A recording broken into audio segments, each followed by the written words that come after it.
Sister asked a good question. I said the Quran mentioned in Surah Anam chapter 6 verse 54 that وَإِذَا جَاءَكَ الَّذِينَ يُؤْمِنُونَ بِآيَاتِنَا فَقُلْ سَلَامٌ عَلَيْكُمْ. That when those come to thee,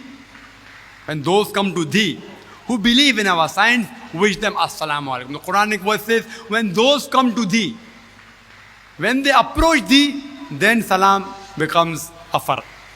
Now when you go in the marketplace, I, as a Muslim man, go. Even if they don't come to me, I wish them for salam, because the Prophet said, whoever wish salam, it's better to spread salam. But you as a Muslimah, a Muslim woman, you have to even maintain your hijab. And for hijab, there are various verses given in the Quran as well as Sahih Hadith.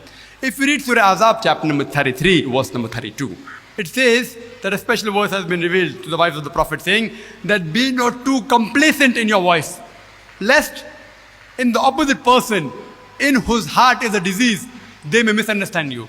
Means for the wives of the Prophet, they could not be too complacent. Oh, assalamu alaikum. You have to maintain your hijab. Hijab is also of the voice.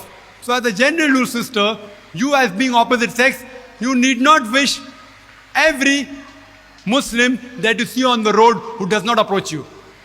When I go to the market, if I see a Muslimah, a Muslim woman, and just passing by, I will not wish her salam.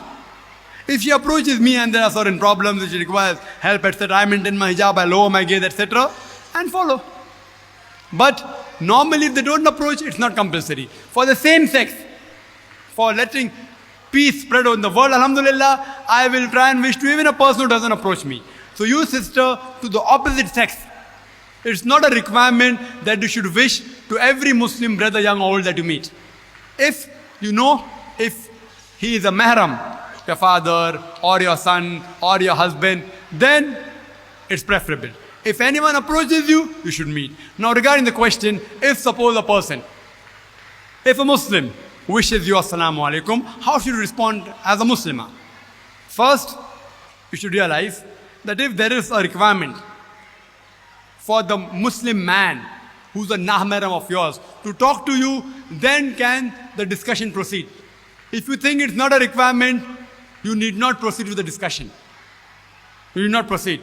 If you know that this particular boy is from your college and unnecessarily he wants to talk to you, then you have to maintain your hijab. You need not talk to him also, because his intentions aren't good. But if you know that the intention is good, and suppose opposite sex approaches, you give the reply, but not too complacent. Don't say, oh, walaikum assalam. It's not a requirement. You have to maintain your hijab.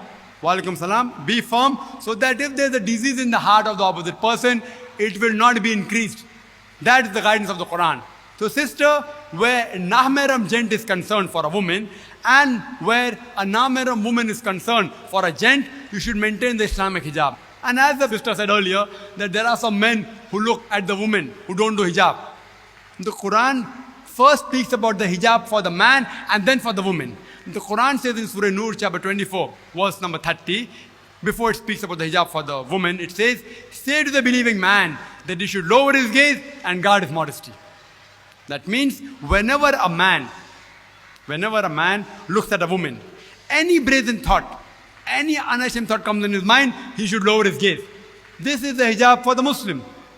So if a Muslim man looks at a woman, irrespective whether she's a Muslim or non-Muslim, he cannot feast on her. So sister said there are Muslim boys who look at non-Muslim and get married to them. They aren't following the Quran. They aren't fit to be called as Muslims. Once there was a friend of mine who was a Muslim, who was staring at a girl for a long time. So I told him, brother, what are you doing? Why are you staring at a girl for a long time? So he told me, our beloved Prophet said that the first glance is allowed, the second is prohibited. I have not yet completed half my glance.